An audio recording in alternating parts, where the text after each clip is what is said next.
Yes, sir. Hey, everybody. Welcome back to Woodward Sports Network. Ryan Ermanni, Braylon Edwards, Tom Mazaway. We got Parker.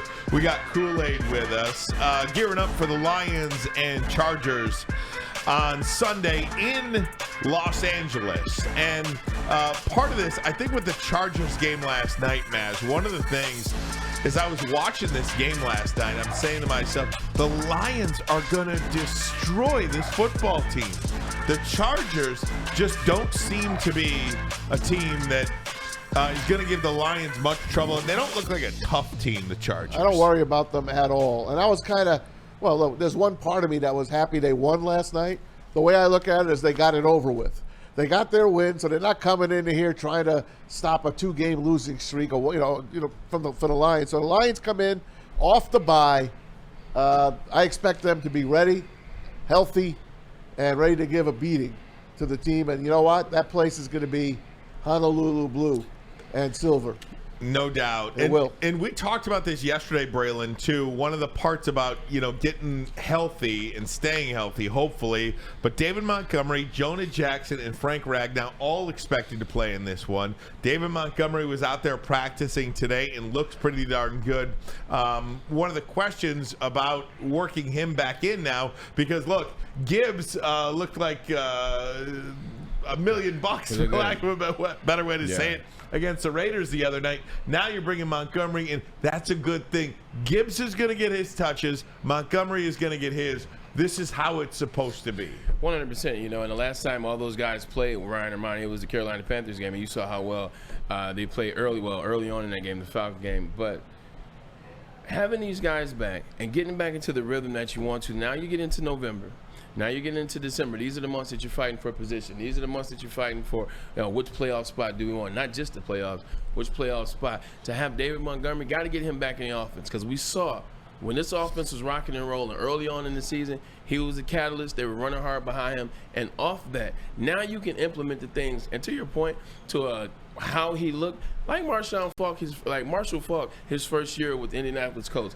That's kind of how Jahmyr Gibbs looked. He was catching passes out of the backfield. He was also running between the tackles and letting you know, hey, I can run between these tackles too. I don't have to just take off to the outside. So getting David Montgomery back in there, he's the catalyst, and now you can start to come up with that plan off of David Montgomery, how you want to run Jahmyr Gibbs. And oh, by the way, don't forget you got Sam Laporta too, who's having a damn good year.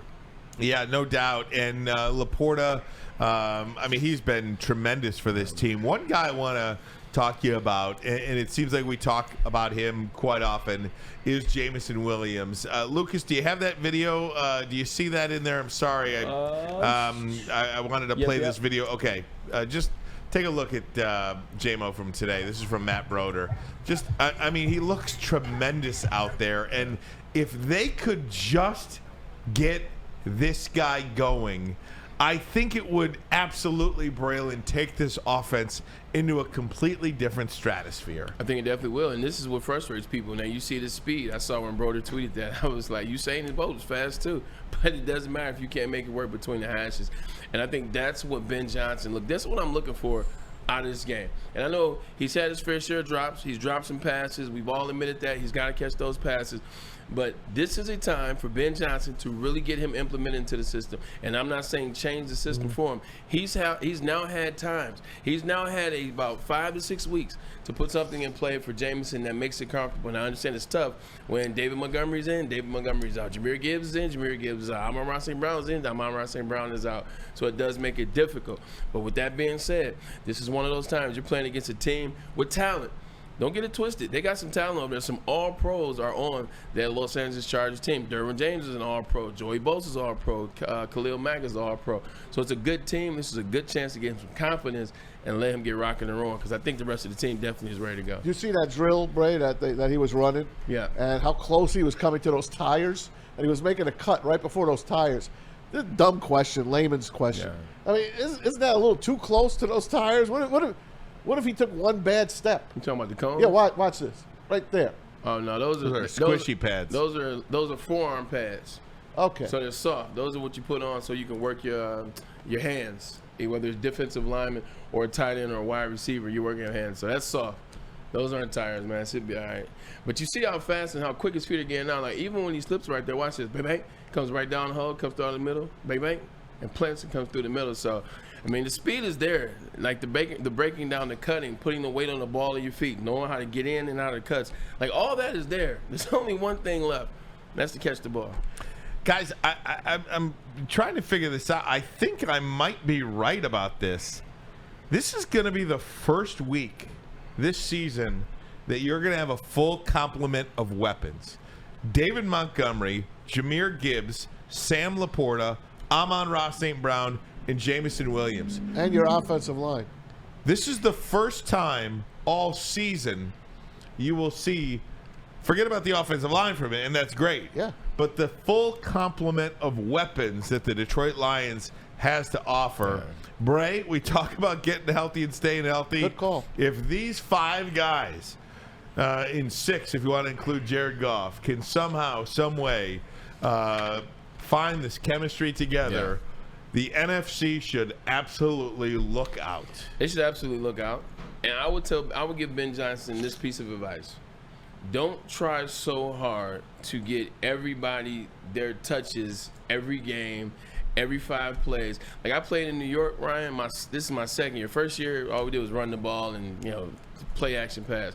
But my second year, you had Jericho Cotchery, Dustin Keller, the infamous Ray Lewis hit on Monday Night Football, like Dustin Keller, Santonio Holmes, myself. LaDainian Tomlinson was in the backfield. We had Sean Green was in the backfield, so we had a 2-headed monster running back too. He spent so much time trying to, all right, well, I got to get LaDainian these 9 touches right here. Now I got to get Braylon these 6 touches here. I got to get set. It's not about getting guys touches so guys feel good. Win games. Like, keep your offense within the flow of the game. Keep your offense with what they do bad. If they can't get deep, shoot, now you got a chance to open it up wide. You got Jahmyr Gibbs can go against linebackers and take the top off. You got Jamison Williams. They can take the top off wide receivers. If they play tight where they play a lot of zone, well, now you have David Montgomery. Now you run David Montgomery. Now you beat up that defensive line or lack thereof till they press the box, and now you pass the game. So keep it within the flow of the games. I think my offensive coordinator, who I do not like, his name, he's the offensive coordinator. Shot. Yes, for the Dallas Cowboys.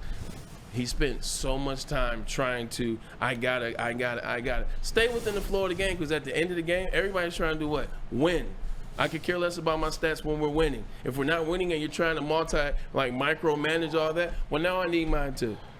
And that's really it. I mean, you've got these 5 players, and heaven forbid the other ones out there as well, but you got 65 plays. There's only one football to go. I mean, David Montgomery's not getting 20 touches. Jahmyr Gibbs not getting 20 touches. Amon-Ra probably not getting. He's the only person that you can force the ball to. I won't have a problem. Fine, but you're probably not getting 12 catches. You know, I mean, maybe 6 to 7, maybe 3 to 4 for Laporta, maybe 5. You never know on first downs, but you could really spread the ball around now when you've got a full complement of guys. This is exactly what we've been dying to see for the Detroit Lions, especially on offense. Yeah, look at the Eagles. The Eagles have a lot of players on their team. Sometimes it's Jalen Hurts' game. Sometimes it's A.J. Brown's game. Seems like it's always his game. It's mostly his game. Well, now it is, but Devontae Smith, it was his game. Last year it was Miles Sanders' game. It was Kenneth Gainwell's game. You look at the 49ers. Sometimes Brandon Ayuk gets off. Sometimes Deebo Sanders has a big game pause. Then you got George Kittle. Pause. Then you got CMC. Like, everybody rotates when they win. So at the end of the day, it's not about who's getting the big numbers. It's about who's winning games and how are you winning them. So, yeah.